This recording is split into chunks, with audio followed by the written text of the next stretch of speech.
10:30, so can we make a start? I've just had a signal that the broadcast is now live. So I'm Councillor Philip Owen, the chairman of this committee, so I would like to welcome all of you to this Governance and Ethics Committee, and as usual it is being broadcast live. The first item on the agenda are the minutes of the last meeting. Do I have your approval to sign them as a true record? Yep, thank you very much. I'll do that at the end of the meeting. Item number 2 is apologies for absence, and we've received apologies from Councillor Payne for other reasons, and again the permanent substitute Councillor Creamer is here. I don't know why you just don't make a committee change, not for me to organise the Labour group, but it would make sense, but there you are. That's up to you. So welcome yet again. We've had apologies from Councillors Helen Ann Smith, Councillor Meakin and Councillor Deakin, but as the more astute amongst you will have observed, there are no substitutes. So no doubt they're out campaigning for the next election, whenever that may be. Item number 3 on the agenda, declarations of interest. Does any member or officer have any interest to declare? Nope, thank you very much. So we come to the first substantive item on the agenda, which is the Local Government and Social Care Ombudsman's decisions. And you can see from the report that the Ombudsman has not found fault against the Council in any case that has been passed to him or her. And you do have a list of cases that the Ombudsman is not proposing to take any further. So we have a recommendation at the bottom of page 10, which I move. I second. Thank you. Are there any comments or questions? We do have Richard on screen. He's not very well this morning, but I don't think we're going to trouble you this morning, so you can go back to your sick or deathbed or whichever it is. Thank you, Chair. That's quite all right. So if there are no questions, can we, the recommendation has been moved and seconded. It's a noting report, so are you happy to note? Yes. Yeah. Thank you. The next item on the agenda is the External Audit Completion Report 23-24. And you have the report and you have the auditor's report set out as an appendix. I'll move the recommendations that are listed on page 19. Second. And can I welcome to this meeting Bethan Vance and Alistair Newhall from our auditors, who will tell us what a wonderful job we've been doing and you've found nothing wrong and we've given an unqualified report. Have I paraphrased simply enough? Over to you if you want to say anything further. Thanks, Chair. So I'm Beth and I'm the Audit Manager on the County Council Audit, and Alistair, my colleague, is the Audit Director on the Pension Fund Audit. So I'll take you through the Audit Completion Report for the Council and then hand over to Alistair to run you through the Pension Fund. So page 25 of the packs is the Executive Summary, and the main headline is that, subject to clearing the outstanding items that are listed in the report, we do expect to issue a clean, unmodified opinion. We have identified some misstatements and some control deficiencies, which I'll come on to later, but the overall conclusion is a clean opinion. This page also includes a reminder of the other aspects of work that we do. So as well as the audit opinion, we also provide commentary on the Council's arrangements to secure economy, efficiency and effectiveness in its use of resources. That's through our value for money work, which I'll come on to later. We also complete the whole of government accounts return for that, we're still waiting for instructions from the National Audit Office, so that remains outstanding. And finally, we've not received any correspondence from electors or had to use any of our wider powers. Page 27 of the report details what was outstanding at the time of writing the report. So the first item on there is PP evaluations. We were waiting for responses for some queries. I can confirm that they have now been received and we've now completed that work. It's just going through the final partner review process. The second item on there is pensions. We are still waiting for a response to our request for assurance from the pension fund auditor. So we write to the pension fund auditor with some questions. That's obviously Alistair and his team. We can't sign off until we receive that response, but clearly they won't respond to us until their work is sufficiently complete to be able to do so. So when Alistair gets onto his report, he'll be able to update you in terms of what's outstanding on the pensions work. IT general controls was the next item. That's also now complete. The findings are currently being reviewed by the IT partner before we get the final report from them. And then in terms of completion procedures, this covers the quality review. The majority of the review has taken place now and we're just working through some final follow-up queries. The most significant one is in relation to demonstrating that the reports we've used for our journals testing are complete. So given the volume of data that's involved in that, that's taken a little bit longer than anticipated, but we are working with the finance team and IT colleagues to get that resolved as soon as possible. And then the final point on the list was value for money, which again I'll come on to later. Once we finalise the outstanding points, we will issue an audit completion report follow-up letter, which will confirm to the committee that the work is now complete and report any further findings if necessary. Section 4 of the report details the significant findings and concludes on significant risk areas. Page 31 of the packs is the risk of management override. We've completed that work in that area with no issues to report, although it is worth noting on that one, this is where we've completed our journals testing, so whilst that testing is complete, we are just following up on that, the completeness check as mentioned previously. Page 32 of the report is the valuation of pensions, and as already explained, that work is not complete yet, but from the work completed so far there are no issues to report. Page 33 is the significant risk on PP evaluations. At the time of writing we had some queries outstanding, but they're now resolved and our work is complete. So subject to final review, we've got no issues to report on the PP evaluations. Page 34 is the risk of fraud in expenditure recognition, and again the work is complete with no issues to report. And finally on page 35, enhanced risk on PFI, which again is complete. It's just going through the final review process, but subject to clearance on that, there's no issues to report. Page 36 of the PACS details qualitative aspects of the Council's accounting practices. We confirmed that the Council's accounting policies and disclosures complied with the requirements of the Code, with the exception of two minor points which are detailed in the report. And we've also included in the report detail of the significant matters that we discussed with management throughout the audit, which included discussing the most efficient way to approach sample testing, both in terms of the initial sample selection and the process whereby evidence is collated and provided to us.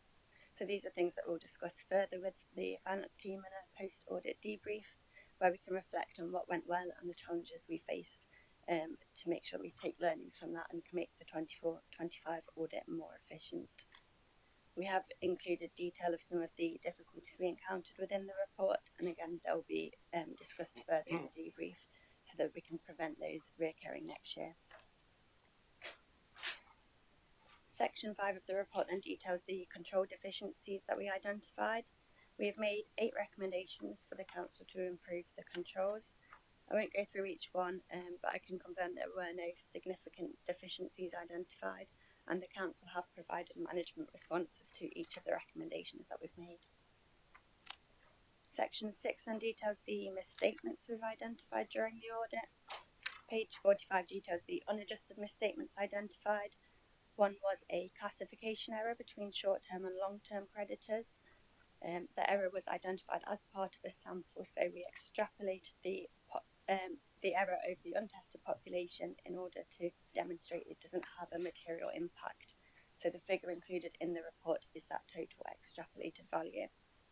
The second error in there was an estimate of the impact on depreciation of the council applying useful economic lives for infrastructure assets that differ to the expected range.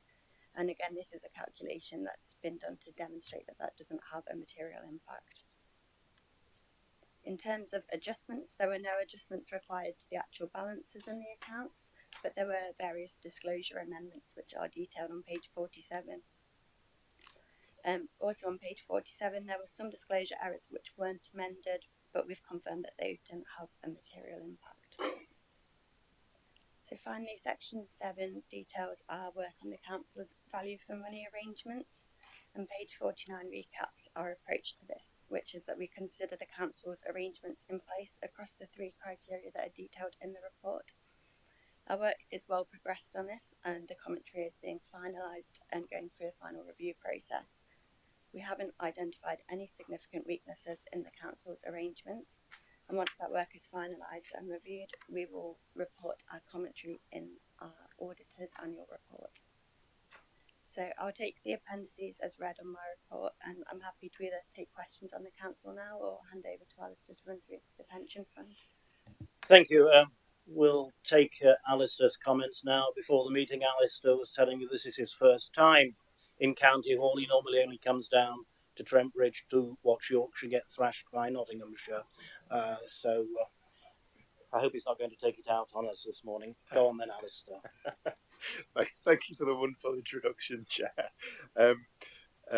The pension fund completion report that you have in front of you follows, as you can see, similar template and process to the report on the County Council that Bethan's gone through. In summary, the work is nearly complete. The areas that were marked as outstanding in that report have now progressed since that was drafted and put into the papers. Excuse me. So I'm hoping that we will have the final queries resolved and a work reviewed next week. So we'll be able to complete and sign off as soon as we can next week or possibly the week after, depending on the logistics of getting signed documents and getting review processes completed. So that is good news. We are also proposing an unqualified audit opinion on the pension fund element of the accounts.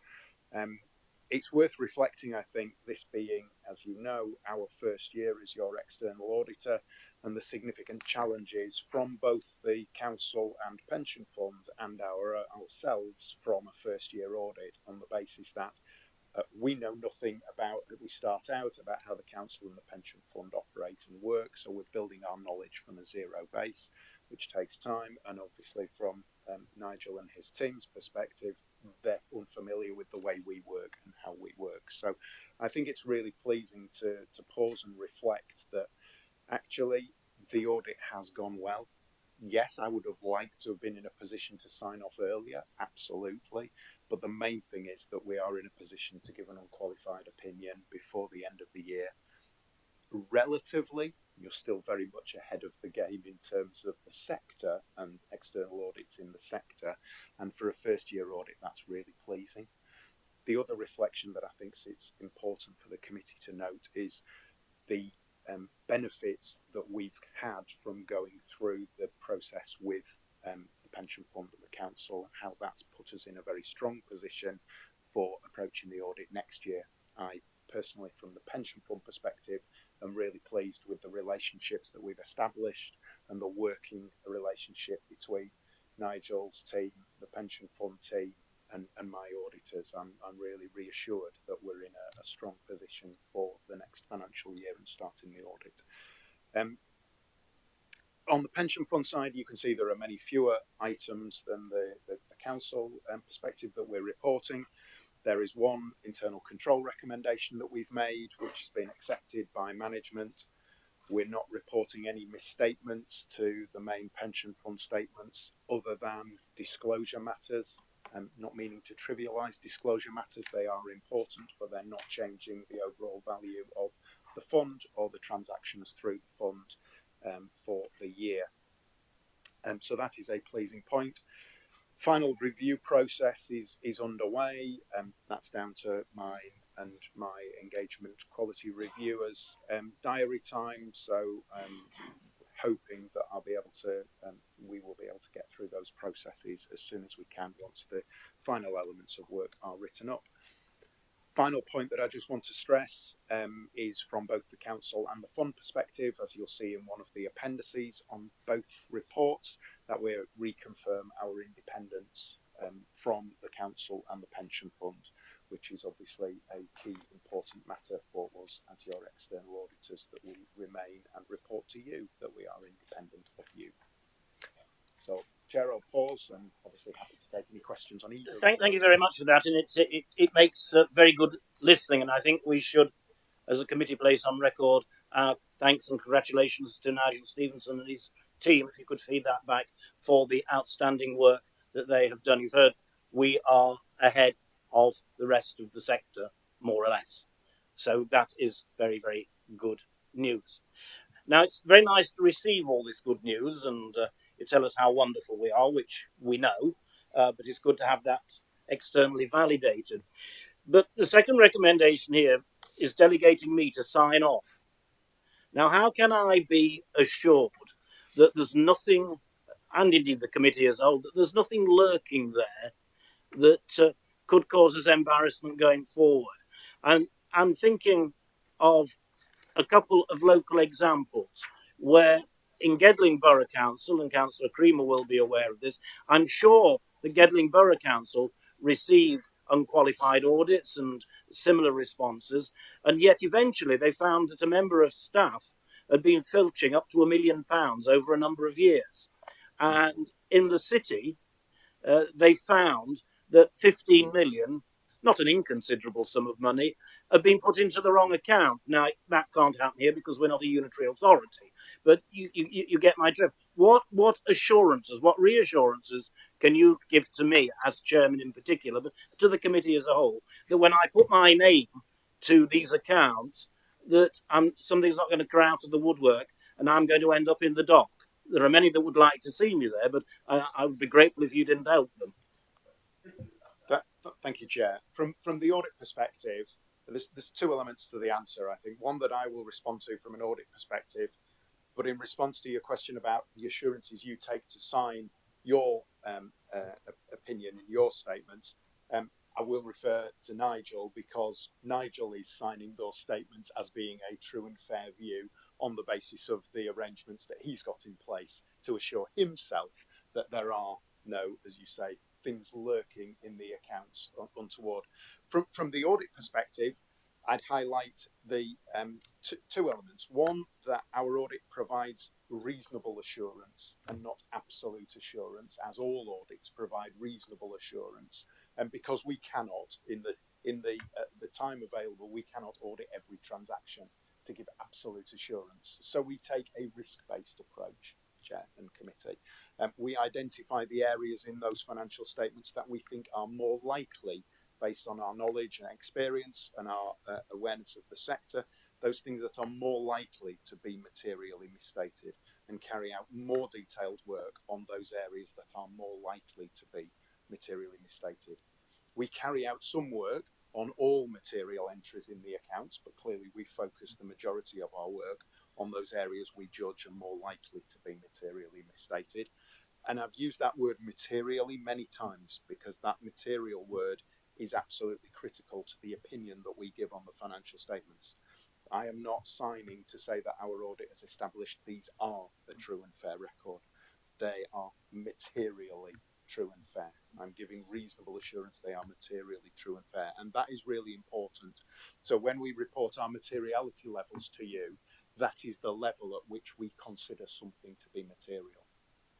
I won't bore you with the auditing standard on audit materiality, but there is a separate standard that governs materiality and drives the concept of materiality in audits, which is really key. So I'm not going to comment on other councils and other organisations where there have been issues, but I can absolutely, when Mark signs his opinion on the county, then I sign my opinion on the pension fund. We are giving the council and the pension fund reasonable assurance they are materially true and fair, Chair. Thanks for that. Almost identical answer to the one I got on Monday night from you at Broxton when I asked the same question. Well, that's good. So, I don't so have that a gives me a script for degree that. of I reassurance. don't have I a suppose, script, in so that's itself. good that my colleague and I are on the same page. I can still end up in the dock. Are there any other questions? Councillor Bonfather. Yeah, thank you, Chair. A couple of observations and a question. First of all, can I just echo your thanks, our thanks from the committee to our auditors and obviously to Nigel and his team as a new team of auditors to come in and look at the council's accounts, many thousands and thousands of transactions, you know, it's some 1.2 billion, I think, in terms of overall movement, and then to look at the pension funds, some £7 billion in valuation, and to be able to grasp all of that in that short period of time in your first year, and the fact that we are one of a few councils that have our accounts are effectively up to date, published on time. There's been a lot of stuff in the media recently about criticisms of local authorities for not having their accounts in the right place at the right time, and criticism of the auditors from various different companies for not having made sure that the councils are actually on track. So the fact that we are is absolutely creditable. I'd just like to qualify the unqualified. If we do have any members of the public listening in and they hear the term unqualified, it does not mean that we have a YTS trainee with a CSE in woodwork who has actually audited our accounts and is therefore giving an unqualified opinion. And I think we just need to clarify that for the wider audience, that the term unqualified means there are no significant deficiencies, no material deficiencies have been identified. The accounts are, as far as is able to be determined, accurate and, as they should be. And that's the important message to get out there to members of the public, because we are entrusted with looking after the public's funds. My question is, in paragraph 4 in the report on page 17, only 21% of 2022-23 local authority accounts have been signed off by April of 2024. We are, of course, amongst that 21%, not the 79% that are not on track. But then I didn't quite understand and it was widely expected that the backlog would increase to around 1,000%. I'm not quite sure what the relevance of that is. Perhaps you could explain to me. I can, albeit that those are the words from the report, but given that they relate to the audit backlog, it's highly appropriate I answer that question. The 1,000 is the number, not the percent.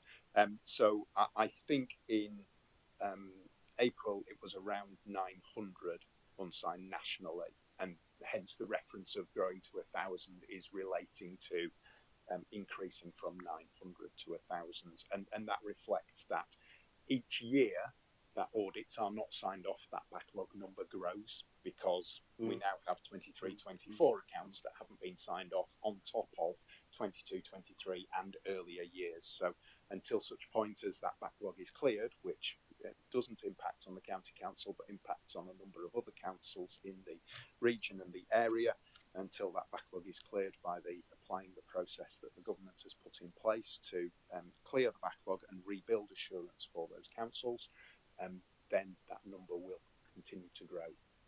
Does that help? Yeah, no, that's very helpful. The fact that it's in some authorities a number of years. I was trying to work out we haven't got 1,000 local authorities, No. so that's where the figure stumped me. Sadly, there are some councils that have many years outstanding that are going to be cleared in the near future. Yeah. Thank you for the explanation, and again, my thanks for the work that you've done. You see, he did get his CSE in woodwork. Are there any other questions, or are you happy to accept the recommendations? Good. All those in favour, then. That's unanimous. Thank you very much. And thank you for your attendance. Right. Can we move to item number 6 then? Governance update.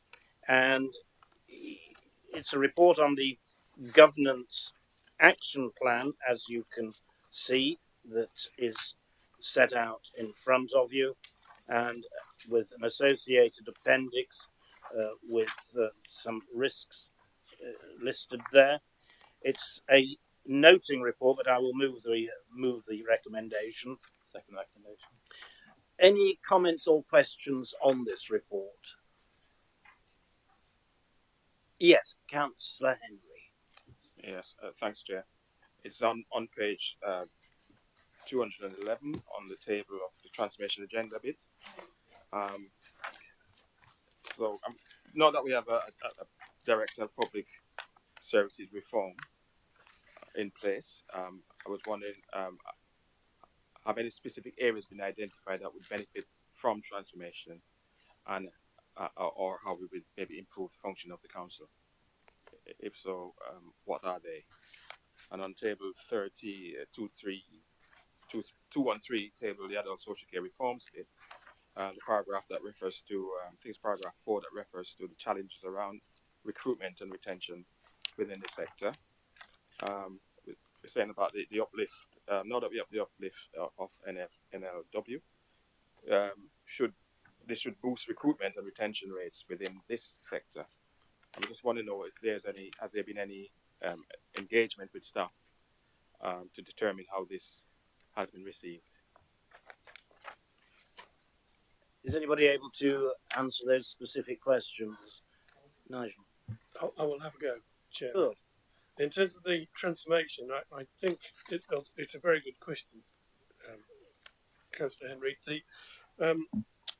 Most of that work is dealt with through the Overview Committee in terms of the exploration in terms of the activities undertaken in transformation, and probably that is the area quite rightly that we should undertake that investigation in terms of understanding in terms of the areas. As colleagues will be aware, the Chancellor also indicated in terms of the devolution white paper that may be coming along, and therefore there may be further areas of work that public service reform will need to be taken, but we won't know that until that paper is published.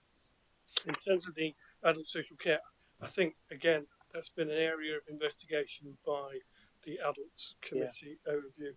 So I think probably it's best if that question was either looked at again or we ask Melanie, but the right place would be through the Adults Overview Committee probably to find out if that where it's taken effect. I think she will come back and say that there's been a considerable amount of engagement with staff, both in the council, this co-production work that's been taking place with the people who receive care, particular cohorts of carers, as well as wider across the sector in terms of those who deliver.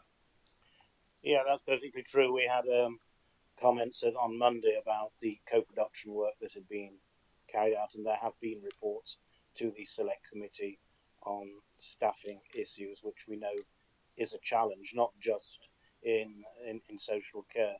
Did you want to follow up on that, Councillor Henry? I was going to ask about the answer. I know you've suggested some things. Are we saying that this committee will ask adult social care or the Overview Committee to answer the question, or what we're saying? Yeah, we can get a more detailed written response to you, which can be circulated to all members of the committee. Yes, if that's what you require. You might like to talk to your representatives, Councillor Henshaw, who sits on the Adult Social Care and Health Select Committee, and I'm sure he'd be able to give you chapter and verse. He usually can at the meetings. Anything further on that? Nope. Well, the report has been moved and seconded. All those in favour? Oh, sorry, it is a noting report, but anyway, there we are. That's carried. Thank you. The next item, item 7, is the internal audit term 1 progress and term 3 plan, which takes the normal format and is set out in front of you. We have on page 229 a recommendation to note the outcomes of the internal audit report. So I move the recommendation. Second recommendation. Thank you. Anything further that you wish to add to that? It's self-explanatory, I think, but if you need to highlight anything? No, nothing No. further. All self-explanatory and follows the normal pattern of events. Nigel? Probably in response to the question that was raised earlier around assurance in terms of the accounts, Yeah. just to remind colleagues that internal audit, although I have line management responsibility, are independent of me and actually do review areas of work that I have particular responsibility around budgeting, and so they're dedicated resource for this committee to look at and gain that assurance in terms of the overall bits, including processing around budgeting, statement of accounts compilation, those sorts of areas. Yeah, thank you. And if you look on page 224, the pie chart at the top there, you can see that virtually all of the opinions are either substantial or reasonable. The only ones that there are two limited assurances, and I believe those refer to school accounts, which are a particular problem, as I think we've mentioned before, insofar as in some of the smaller schools, there is one person usually in the office dealing with orders, payments, finance, and so there is an inherent risk there. Training has been offered to those schools that are affected in that way to try and reduce the risk even further, but there is always that inherent risk. Are there any other comments or questions? If not, can we just note the report then, please? Thank you. The next item on the agenda, item number 8, is the follow-up of the internal audit recommendations, which again are set out in front of you, with 2 recommendations on page 242, noting the contents and requesting a further report, a 6-month review, which is what we normally get. So I move those recommendations. Anything needs to be added? Nope. Nope. Any comments or questions? No. We do have to vote on this one because it's a request for a 6-monthly progress report. So all those in favour? That's unanimous. Thank you very much. The next item on the agenda is item number 9, the corporate risk management update, which again is set out, and again similar recommendations at the bottom of page 254, which I move. And I second. Are there any comments or questions that anyone needs to make on that, on the risk report? Yes, Councillor Creamer. Thank you, Chair. Just a couple of questions. On page 2277, with the question, how come we've not hit any of our identified targets? So the corporate risks, then, is there any particular reason? And page 277, appendix B, cell B, control measures are going to be outlined at another time in the next report, but could you please explain whether these risk levels are unchanged because there are no controls currently in place, or have we controls that are not working? So again, it just goes back to a matter of assurance, I suppose. Well, that's what we're here for. So who would like to pick that up? I'll pick that up for you, Councillor Creamer. But before I do that, I'd also like to introduce you to the new corporate risk manager, which is Ijaz Patel, sat next to me. So we've been working to do this update report with Ijaz over the last 6 months with the OCB and various committees. So in terms of meeting the target, which is identified in Appendix B, this is we bring to you that snapshot of the corporate risk register as it is now. And this sort of demonstrates where our current work in progress is with the council. Yeah. It's currently working with the inherent and current risks that we have to get to those target risks. That's where we want to be at the end of the day. There's work going on in the background over all of those. Is it now 15 odd corporate risks, which are owned by the Organisational Change Board and CLT. So there's active work that's taking place, and it will continue like that forever. In effect, we'll be continually working with the corporate risk register. It's not the document that will be done complete, sat on the shelf. This was an ever-evolving document. So in terms of those numbers, yes, we are working, and the council as a whole is working towards achieving those target scores. And they're there as an identification mark, an assessment of how we can get there, an absolute score, if you like. It's an indicator of how we want to get to that position. So taking that back, that's assurance that we're doing something to try and meet that target score. In relation to trends, that's what we want to bring up, and we will show in the follow-up reports how that trend is moving, either if it's getting better, worse, or staying the same in those columns. Because it's the first report, we haven't had the opportunity to populate that yet. So what we have in the corporate risk register that the Organisational Change Board and CLT work with is that on an ongoing month-by-month basis. So we've been working with that over the 6 months. When we're able to bring that in the next update report, we'll show the direction of travel within that trend, and trend comments will be able to give you an indication of whether it's getting better or worse. Hopefully, all getting better, and those inherent and current risks are moving closer towards their targets, giving us a positive direction of travel. But then there'll be another risk that comes along, gets on the corporate register, and we'll start setting another target, and we'll assess the inherent risk, and we'll start that process all over again with different risks. So this will be a continually fluid document, in fact. It's Fort So Bridge thank job you in for other that. So words. it's effectively we're chasing a moving target, and as long as we're in the ballpark. If you'd like to describe risk management, you've banged that on the head. It doesn't stop, because the risks don't stop. They just move, and there'll be different ones. There'll be some there that you would write a corporate risk register and say, yeah, I'd expect that to be there. Something around cyber, something around finance, something around the key things. And then other things will come along. They'll come on, they'll go off, but there will be some fundamental ones there. And the whole attention of Appendix B is to give you a summary. Because I think, as the report says, the role of this committee is to have that assurance that somebody else is doing it somewhere. That's in the terms and conditions. So, so that's identified. So hopefully that covers that. And that's why we get a 6-month report, so that we can keep abreast of what's happening and progress or lack of progress. Content with that? Any further questions, comments? No. Report has been moved and seconded. All those in favour? Thank you very much. It's unanimous again. Right, the next one is item 10.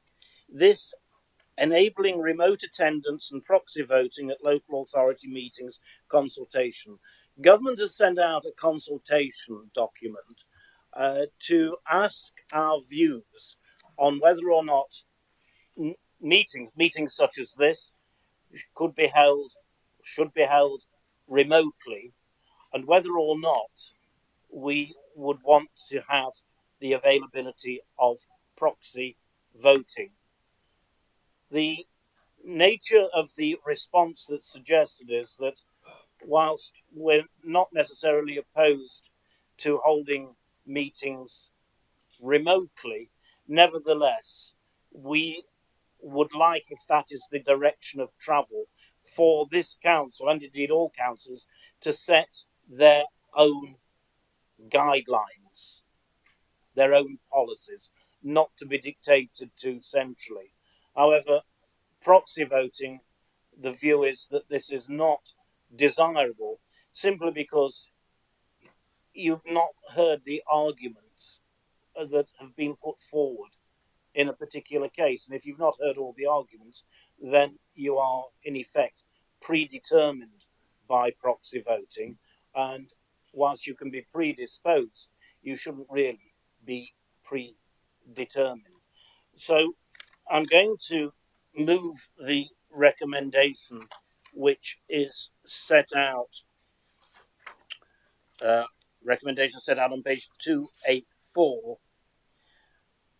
So I'm going to move those recommendations, but I'm opening it up for comments or questions. Councillor Saddington, then Councillor Upton, and then Councillor Creamer. Thank you, Chairman.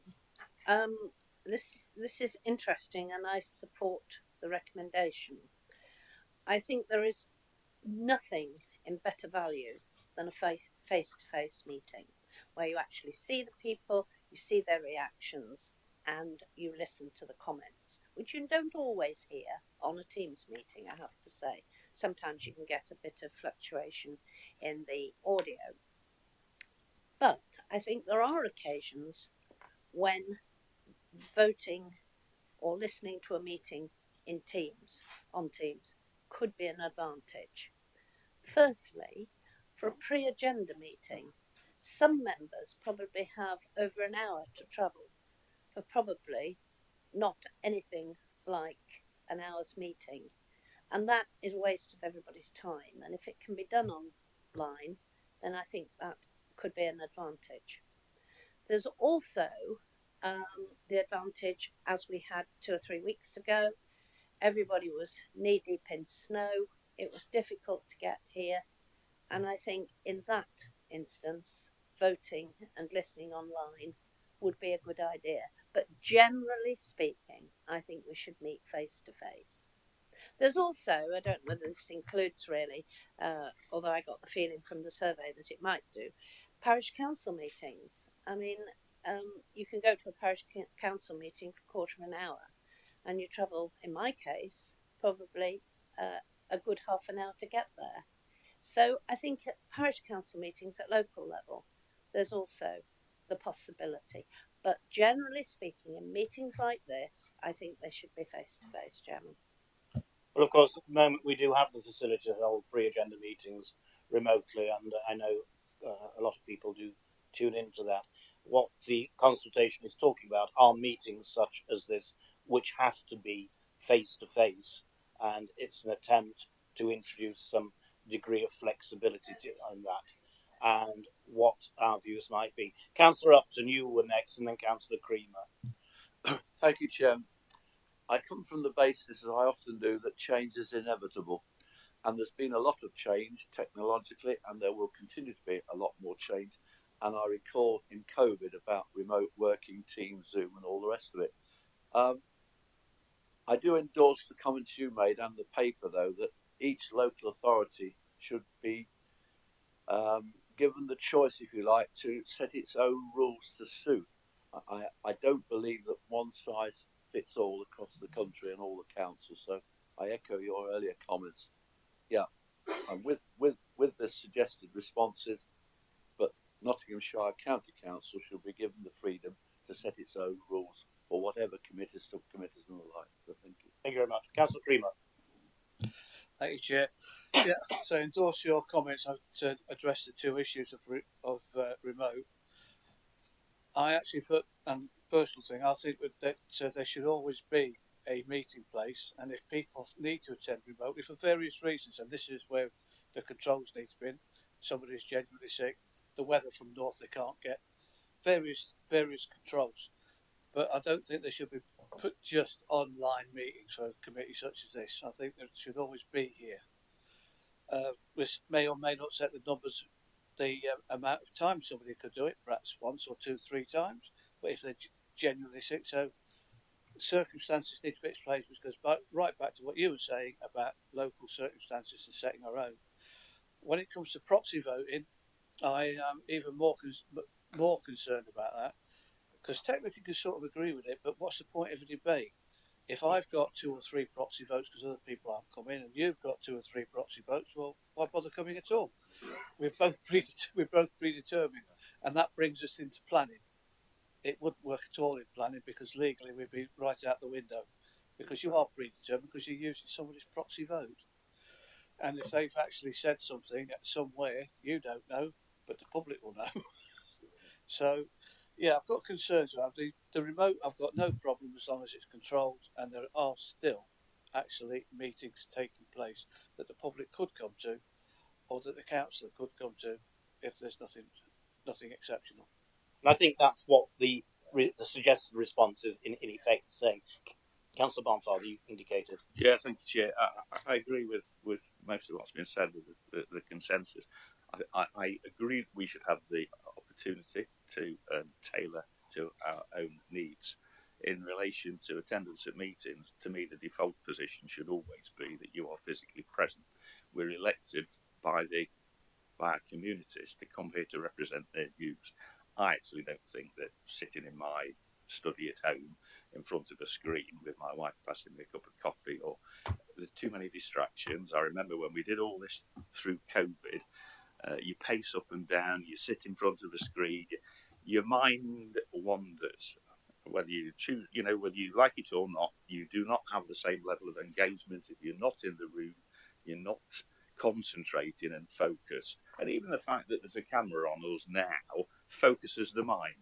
It makes, you don't want the public out there thinking they're not interested, really, they're just here ticking a box. It makes you focus your mind on what you're here for, to listen to the debate, to participate.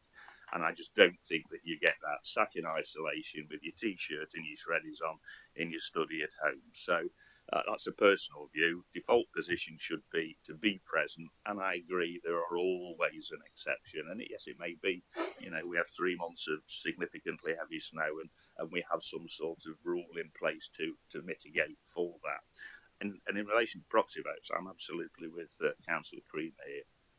I do not agree with proxy votes at all. You're not present for the debate. You're not therefore making an informed decision. You may have read your papers, you may have not. It may, I'm the chief whip for the administration. My job is to try and make sure that the policies of the administration are got through. I could turn up here at a meeting, none of the other members be present, and I'll have whipped my members into, you give me your proxy vote, and I'll vote for everybody. Well, that actually isn't democracy, is it?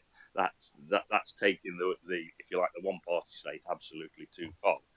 The fact that there are frequent occasions where members within one political grouping don't necessarily all vote the same way. Planning obviously is the one where many times I've sat up there as the chair of a planning committee, and members of my group have voted against a recommendation, and that's absolutely as it should be, because they're voting according to their conscience and their beliefs, not simply because the leader, the deputy leader, or the chief whip has told them which way to vote.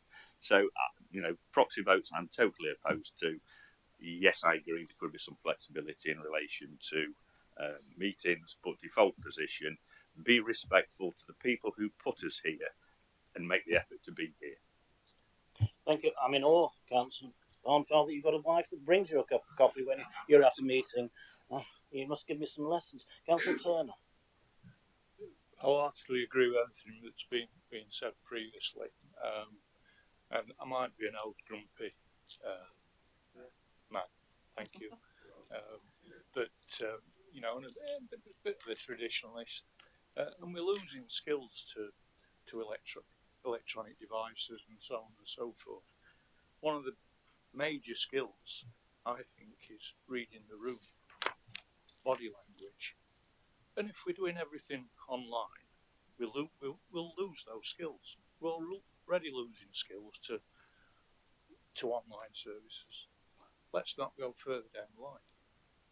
I've relied on body language for many, many years. I can tell what you're thinking now, Phil. That's what my wife always says, and the frightening thing is she can. Thank you very much. Councillor Henry, did you indicate? Yes, Chair. I would just say that the draft response looks reasonable, sensible to me. And the only problem I have at the moment is it's not a question really, just a point that what has been raised about the proxy voting is troubling for me. I'm not too keen on that at all, and I agree with most of what's been said today here.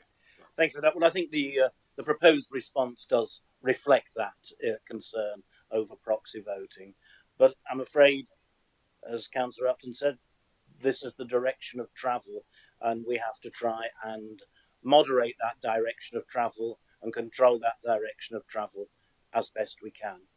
If there are no further comments, the recommendations have been moved and seconded. All those in favour? Thank you. That is unanimous again. Thank you very much for that. The next item on the agenda Proposed amendments to the Constitution, responsibility for scrutiny of public health matters.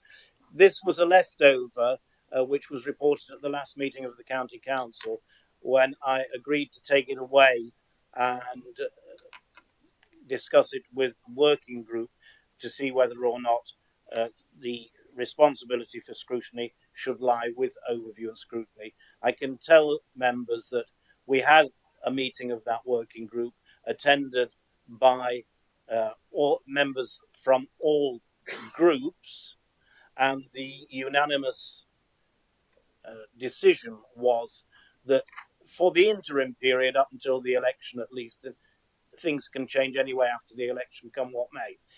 Up until the election, that public health scrutiny should sit with overview and scrutiny, and that is the recommendation from the working group, a unanimous recommendation to this committee. So I'm going to move the recommendation set out on page 296 that you endorse basically the recommendations, the unanimous recommendations of the working group.